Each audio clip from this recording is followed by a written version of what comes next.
O King Parikshit, thus having taken all the land of Bali Maharaj by begging, the Supreme Personality of Godhead, Lord Vamanadev, delivered to his brother Indra all the land taken away by Indra's enemy. Lord Brahma, who is the master of King Daksha and all other Prajapatis, accompanied by all the demigods, the great saintly persons, the inhabitants of Pitraloka, the Manus, the Munis, and such leaders as Daksha, Bhrigu, and Angira, as well as Kartikeya and Lord Shiva, all accepted Lord Vamandev as the protector of everyone. He did this for the pleasure of Kashyapa Muni and his wife Aditi, and for the welfare of all the inhabitants of the universe, including their various leaders. O King Parikshit, Indra was considered the king of all the universe, but the demigods, headed by Lord Brahma, wanted Upendra, Lord Vamanadev, as the protector of the Vedas, as the protector of the principles of religion, fame, opulence, auspiciousness, vows, elevation to the higher planetary systems, and liberation. Thus they accepted Upendra, Lord Vamanadev, as the supreme master of everything. This decision made all living entities extremely happy.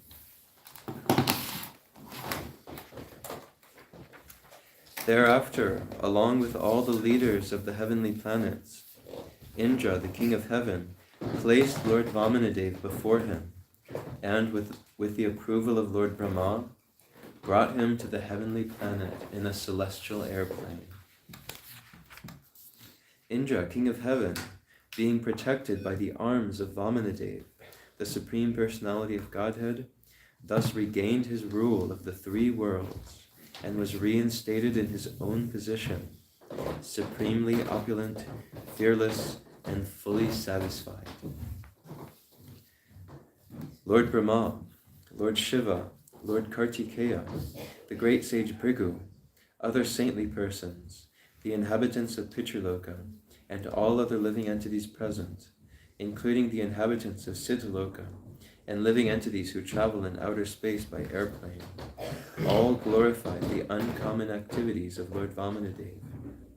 O King, while chanting about and glorifying the Lord, they returned to their respective heavenly planets.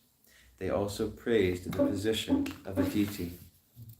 O Maharaj Parikshit, pleasure of your dynasty, I have now described to you everything about the wonderful activities of the Supreme Personality of Godhead Vamanadev. Those who hear about this are certainly freed from all the results of sinful activities. Confirmed. Shri Radha Parisisvara, Shri Jagannath Baladev Subhadra, Shri Nitai Shachisuta Ki. Yeah. And now we've come to today's verse, so we'll go ahead and recite the Sanskrit now.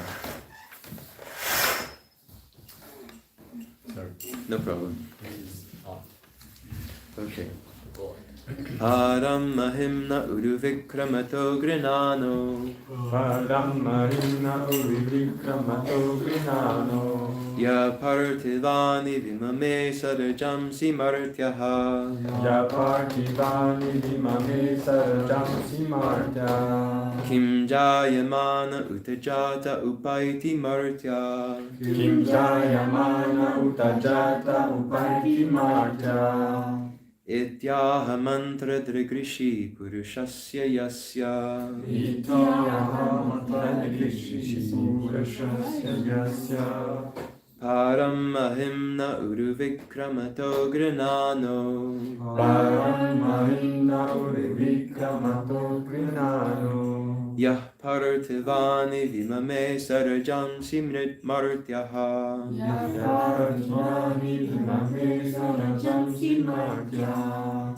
Kim Kim jayamana utajata upaiti martya. Kim jayamana utajata upaiti martya. Ityaha mantra drigrishi purushasya yasya. Ityaha mantra drigrishi purushasya yasya. Please go ahead and recite the verse. Param mahina uru vikramato grinano. Param mahimna uruvikramato grinano. Ya partivani vimame sarajam simartya. Ya partivani vimame sarajam simartyaha. Kim jayamana utujata upaiti martya. Kim jayamana utajata upaiti martya. Ityaha manta drigrishi purushasya yasya. Ityaha mantra drigrishi purushasya yasya. Param mahimna urvikramato granano. Param mahimna uruvikramato granano. Yah partivani vimame sarajam simartya. Yah partivani vimame sarajam simartya. Kim jayamana utajata upaiti mirtya. Kim jayamana utajata upaiti martya. Ityaha mantra grishi purushasya yasya. Ityaha mantra drigrishi purushasya yasya. Vaishnavis? Param mahimna uruvikramato grinano. Param mahimna uruvikramato grinano. Ya partivani vimane sarajam simartya. Ya partivani vimame sarajam simartya. Kim jayamana utajata upaiti martya. Kim jayamana utajata upaiti martya. Ityaha mantra drigrishi purushasya yasya. Ityaha mantra drigrishi purushasya yasya. Alright, we'll go ahead and do the word for word. Param, Param, the measurement. the measurement. Mahimnaha, Mahimnaha, of the glories. of the glories. Uruvikramataha, Urvikramata, of the Supreme Personality of Godhead, of the Supreme Personality of Godhead, who acts wonderfully. who acts wonderfully. Grinanaha, Vrinanaha, can count. can count. Yaha, Yaha, a person who. a person who. Partivani, Partivani, of the whole planet Earth. of the whole planet Earth. Vimame, Vimame, can count. can count. Saha, Saha, he. he. Rajansi, Rajamsi, the atoms. the atoms. Marutyaha, Martyaha, a human being a human being who is subject to death. who is subject to death. Kim, Kim, what? what? Jayamanaha, Jayamanaha, one who will take birth One take birth in the future. in the future. Uta, Uta, either. either. Jataha, Jataha, one who is already born. one who is already born. Upaiti, Upaiti, can do. can do. Maratyaha, Martyaha, a person subject to death. a person subject to death. Iti, Iti, thus. thus. Aha, Aha, said. said. Mantradrik, Mantradrik, who could foresee the Vedic mantras. who could foresee the Vedic mantras. Rishihi, Rishi, the great saintly Vasishta Muni. the great saintly Vasishtha Muni. Purushasya, Purushasya, of the Supreme Person. of the Supreme Person. Yasya, Yasya, of whom. of whom. So now, translation and purport by His Divine Grace. Srila A.C. Bhaktivedanta Swami Prabhupada ki. Jai. One who is subject to death cannot measure the glories of the Supreme Personality of Godhead, Trivikrama, Lord Vishnu, any more than he can count the number of atoms on the entire planet Earth.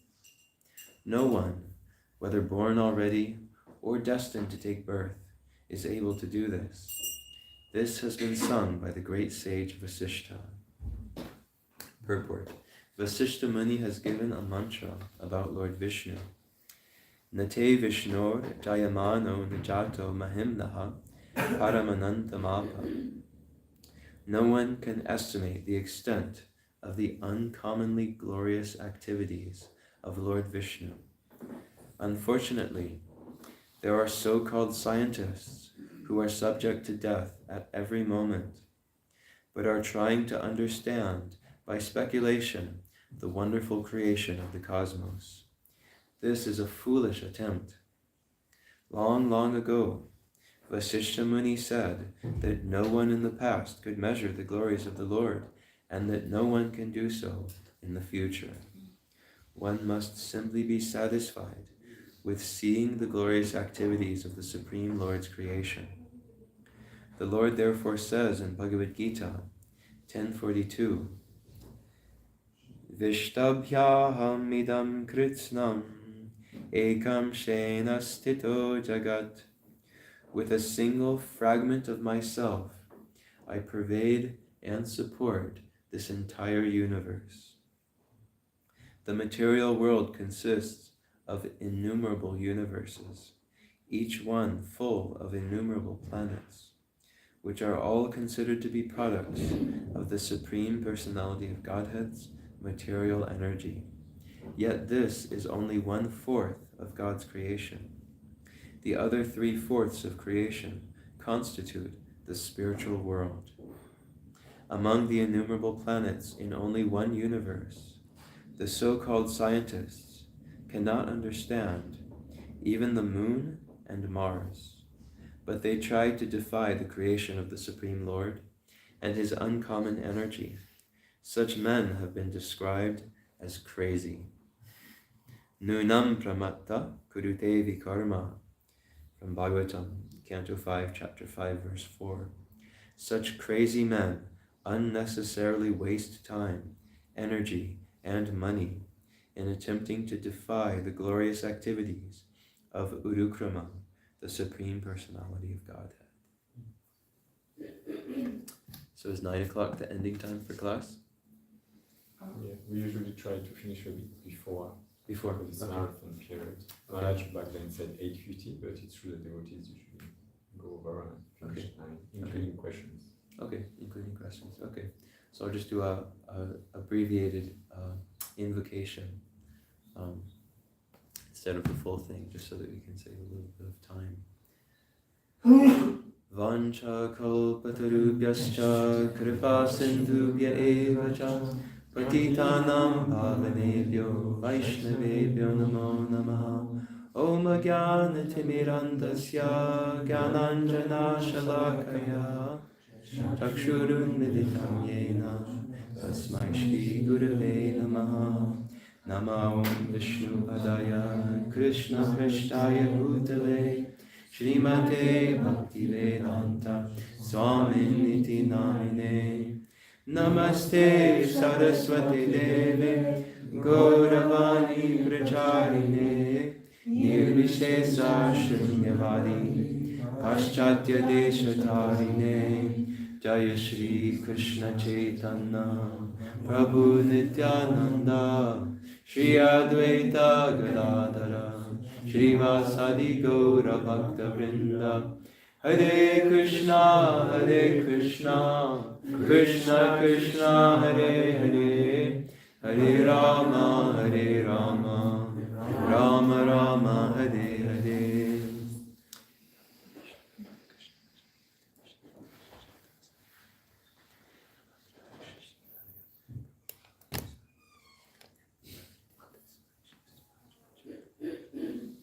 So the translation one last time.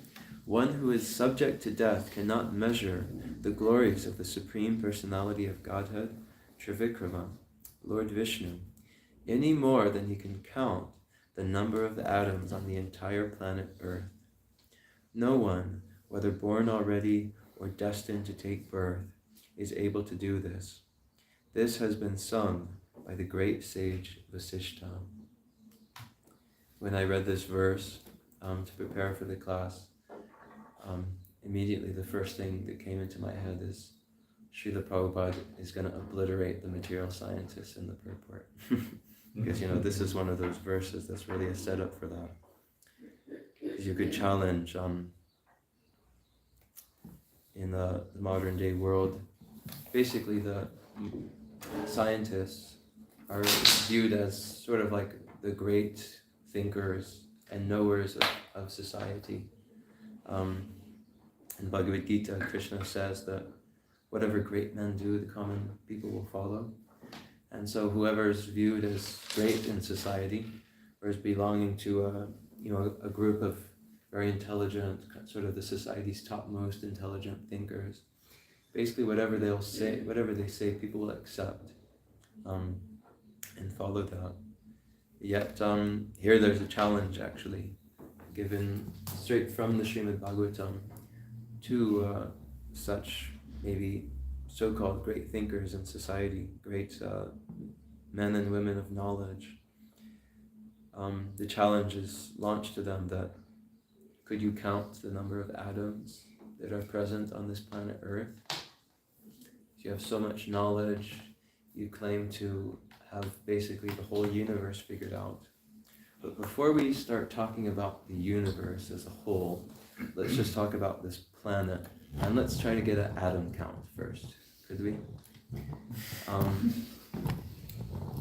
And obviously, even if they spent billions of taxpayer money and just dedicated endless, countless hours, months, years of time and energy to counting all the atoms just on this one planet, they wouldn't be able to do so. And it's a verse which is meant to bring to light our limitations, especially as small living entities, and especially as small living entities in conditioned existence, under our material conditioning. And Prabhupada, very often, when this kind of topic comes up, he would bring to light 4 defects that conditioned living beings have. What are the 4 defects? Imperfect senses. Imperfect senses, there you go, the crucial one. And? Okay, prone to cheat, and what did you say, Mataji? Yeah, subject to illusion. Subject to illusion, yes. And there's one last one. Bound to make mistakes. Yes, we're bound to make mistakes. So these are the 4. We have imperfect senses. We have the tendency to come under illusion. We make mistakes. And we have this tendency to cheat. So our senses are imperfect. We can only see within a certain limited range. If some of us have vision problems, we can see even less. We need glasses to be able to see even just across the room. And even with the finest glasses, if somebody were to turn out the light, I can't see anything.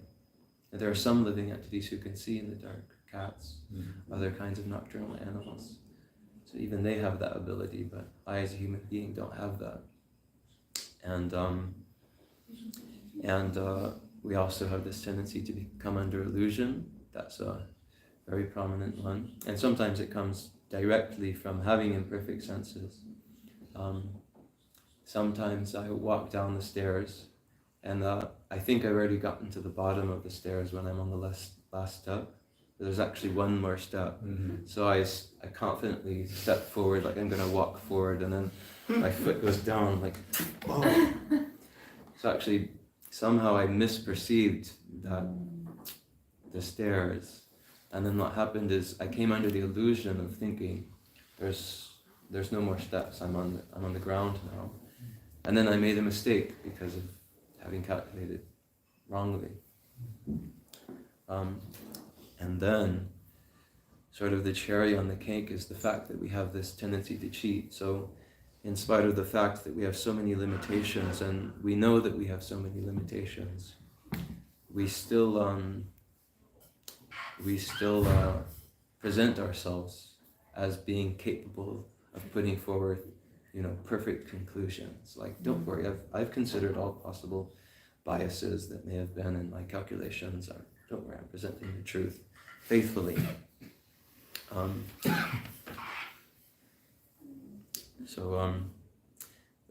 These four limitations that we have, they effectively prevent anybody who wants to know the truth simply by their own experience and speculation from ever understanding what reality is, at least on any level beyond a superficial level. Maybe able to study different kinds of terrain. There's desert and there's rainforest and all of this, and we can compile a certain volume of knowledge about the planet, about the human body and brain and everything. But to actually understand the full scope of reality beyond this planet, the reality beyond this universe, the possibility of reality within a spiritual realm, we're completely unequipped to actually arrive at an understanding of reality simply with our own senses and mind and intellect. And Prabhupada points this out so much because this is really something which should be obvious in human society. And at a time in the past, it really was. It was taken for granted that we can't simply reach out a little bit with our limited senses and understand everything, the whole of reality. And whatever we can't reach with our immediate senses, don't worry, we'll figure that out with mathematics. Sitting at our table, we'll just write tons and tons of hardcore mathematical equations out on the board. And even though we don't even leave this room, don't worry, we'll figure out the whole universe. Mm-hmm. So in the past, it was really understood for granted that we are dependent, we are very limited. We need to receive knowledge from a higher source outside of our own limited realm. It was also taken for granted that all the variety within this world could not have just come about accidentally. Although, hundreds of years ago, before Darwin, even thousands of years ago, there were people who would put forth atheistic theories that somehow this whole creation came about without God. Such theories never gained really any traction, any solid traction, because people just saw it as completely common sense that, how is it here you have a dog, here you have a mouse, here you have countless varieties of flowers and trees and plants and such a varied creation. Where did this come from? It was just, well, somebody made it. Somebody created it and created us. And it was just so taken for granted. There was no other plausible theory. So persons who put forward atheistic theories, they were sort of just like small minority groups, and nobody would really give them much serious consideration. They never gained traction. It was basically only when Darwin, by some very deep, very carefully thought out speculations of his, came up with his theory of evolution, that minority group started thinking like, yes, we've got it. It's like the golden that cup, chalice, the golden chalice, like we finally got it, the key to convincing people that it is possible that all this variety could come about without God, And so that was very much a game changer in a sense. And I'd like to talk about the problems with this approach, the speculative approach towards understanding reality. So basically there's direct perception. In the empirical method, we trust direct perception, and we also put our faith in our own ability to hypothesize, rationalize, reason. And so in the scientific method, there's an emphasis on direct observation and experimentation. That's pratyaksha.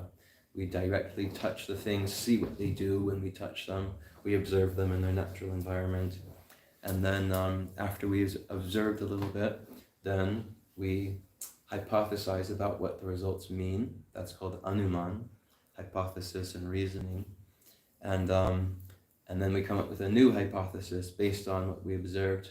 And then so we think, okay, let's go back into the laboratory, experiment again, and then we'll hypothesize on the results again. So it's sort of a going back and forth from observing, experimenting, and then hypothesizing, rationalizing about it, trying to reason about it, and then going back and forth. However, one thing that, whether materialist or spiritualist or atheist, one thing that we all have in common is actually we get most of our information about life, about the world, not from our own observation, not from our own hypothesis, but actually just by hearing from others. So this is Shabda. We're doing Shabda here in Srimad Bhagavatam class. There's university students who have no interest in God or spirituality. They're fully convinced about the atheistic conclusions, about how life came about, but they're sitting in university classrooms and they're absorbing that information simply through hearing. They haven't gone into the laboratory, they haven't seen it for themselves, they haven't hypothesized it themselves, but they accept it. So then in this way you inevitably are actually dealing with these common themes of how do we understand knowledge? Well, we try to find somebody who appears to be an authority on knowledge, and we place our faith in them, and they reveal knowledge to us. So these are three words that materialists, especially of the atheistic bent, they like to avoid these words. They like to think that, no, it's only those kind of sentimental religionists or spiritual people. You know, they're the ones always talking about faith and revelation, and it's like, no, we don't have anything to do with that.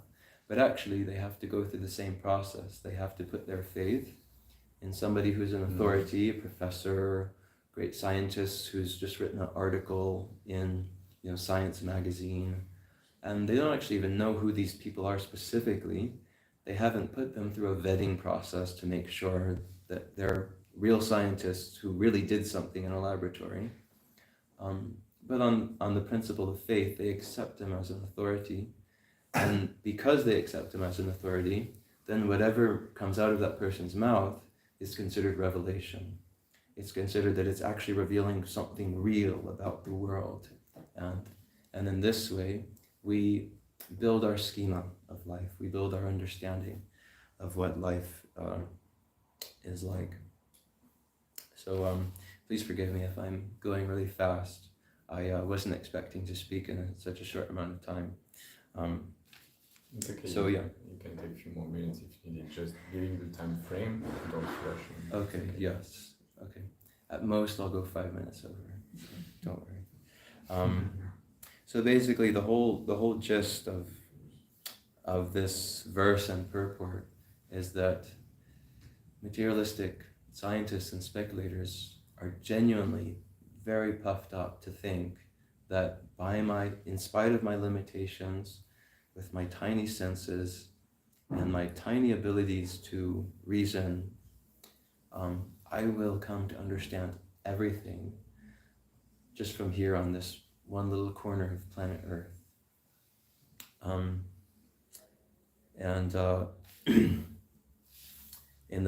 Towards the end of the purport, Prabhupada speaks about defying the creation of the Supreme Lord. And that's essentially what it all comes down to.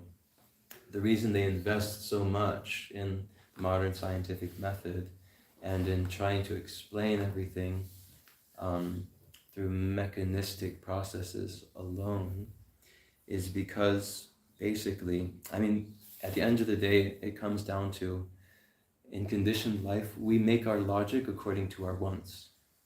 So whatever I want, I want this or I want that, I build my logic around that, and I may be willing to create a whole elaborate scenario of logical connections and hypotheses and everything, just so that I can basically get what I want.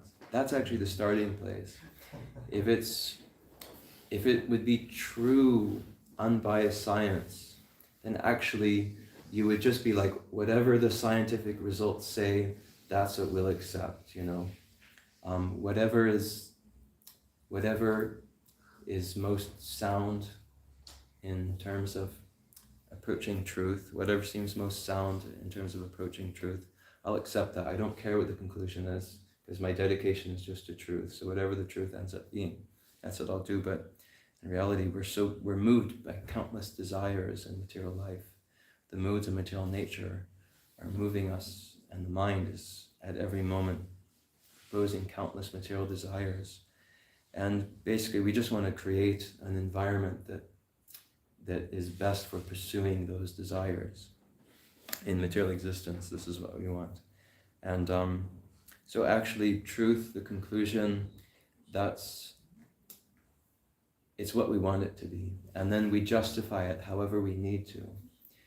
And when you just zoom back and look at the history of how scientists have developed theories like evolution and the Big Bang, then it becomes very clear that it's really a complex ruse, you could say, to just be able to live without any supreme authority, to reduce and dismantle the restrictions that traditionally have been there in human society, because people valued the principle of living according to God's word. And they understood, I have a relationship with God. That's my real identity, is in my relationship with God. And God's word, dharmam tu sakshat bhagavat pranitam. God's word, that is what should be done. That is religion. That is what is just and right.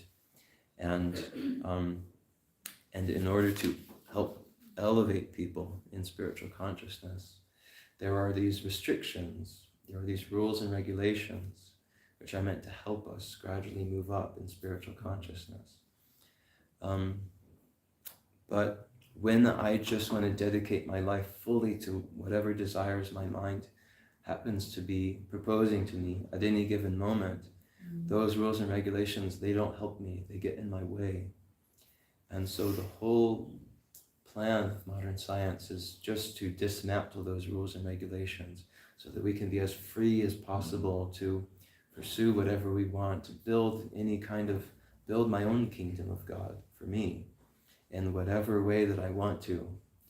And this is they've actually have so much succeeded in doing this over the course of the past few hundred years. And really it's just a few centuries, in modern history, it's just a few centuries that they've kind of been able to make this change. We take it as so normal today because we grow up in it, but actually previously, accepting rules and regulations within a religious framework for the pursuit of higher goals in life, pursuit of serving and pleasing God, this was completely the norm. So they really have succeeded in completely turning things around. And this brings me to the end of the class. What is a solution? And I found it very fortuitous this morning, what we heard in this little excerpt from the Nectar of Book Distribution. Prabhupada in that said, he was describing how pleased he was that the devotees were distributing books, and he said, these books contain solid information about Krishna, solid information, concrete information, along with full reason and logic. And there's so much substance in these books that people can be swayed away even from the very strong current of modern society, who have been really swept up in the modern theories about what life is for, where life came from, what it's all about, what should I be doing as a human being. You know, enjoy as much as you can before the end comes. That's it. That's the goal of life. That propaganda is so strong. We all grow up with it, practically.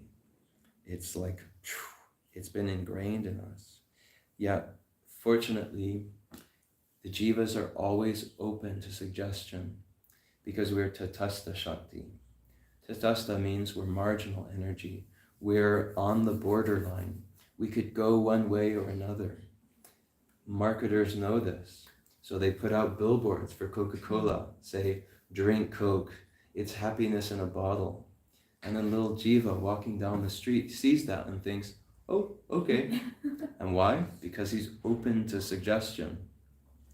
And so even though every cell in his body is looking at that Coca-Cola and saying, don't you put that in here. I don't want anything to do with that. He's already been influenced. So he drinks it down. It's just water and sugar and excitotocins, which is a thing which just excites the brain. They just inject it in all kinds of foodstuffs today. It excites the brain and makes the brain feel like it had a really nice experience when it did that. So it says, I want to do that again. So jivas are open to suggestion. That's our nature, which means that if somebody goes out on the street and puts a Bhagavad Gita in their hand and says, hey little jiva, this is the real way to happiness. Don't look at that billboard. This is the way to happiness. They're open to that. They're willing to hear that. And as Prabhupada said, if a person, no matter who they may be, if they get this solid information about Krishna, their life will change one way or another. Somehow or another, their life will change. And I think all of you are already witness to so many people who have changed their life as a result of receiving Prabhupada's books. And for every one that we are aware of, there must be countless hundreds that we're not aware of, because they don't necessarily just come to the temple, but in their lives, people change a lot. People can read books and be influenced by them, and we may not see how they're being influenced and how their thought has turned around. I know for myself, I spent time around the devotees for about 3 years or so after having met them before I decided to join. And the devotees really never knew about me because I was a little bit kind of kept to myself. I was a little bit quiet. They never really knew if I was changing at all or anything. But actually over the course of those 3 years, it's just little by little, it just percolated into my consciousness more and more until eventually I was like, this is it. There's nothing else. I have to join. So some people it's 3 years, some people it's only 3 months before they make that leap. Some people it's 10 years or 20 years. But as Prabhupada said, this actually is the answer to all the propaganda telling us that, no, we can figure everything out ourselves. We're going to figure out our own plan that's better than any other plan. But it's not true. And I'll end with one final statement.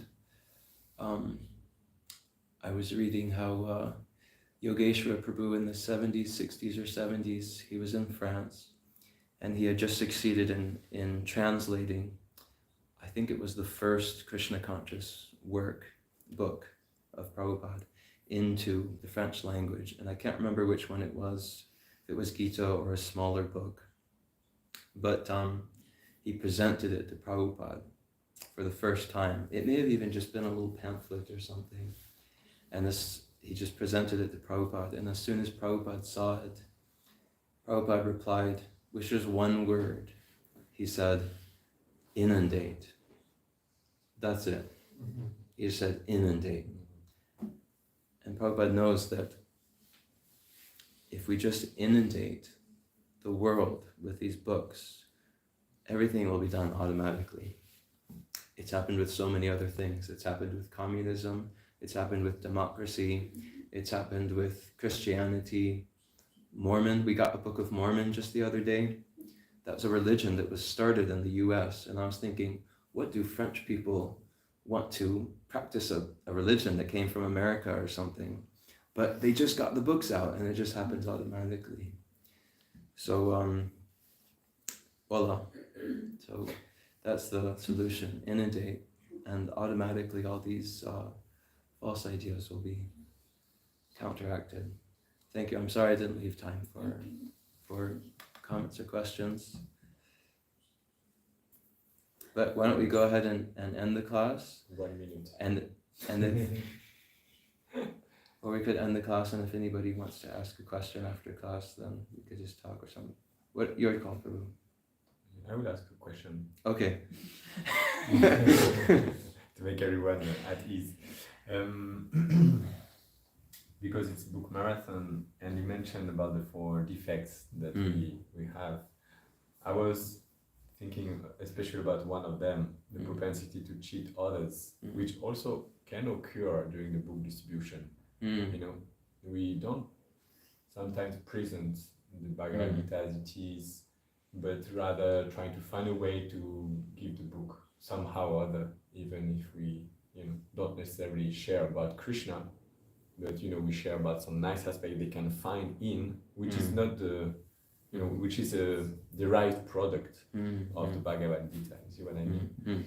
So I was thinking, yeah, what is the limit, the frontier in that regard between, you know, reaching out and using by hook or by crook any technique that will help Jiva, and then the other way to have the proper mood in the book distribution.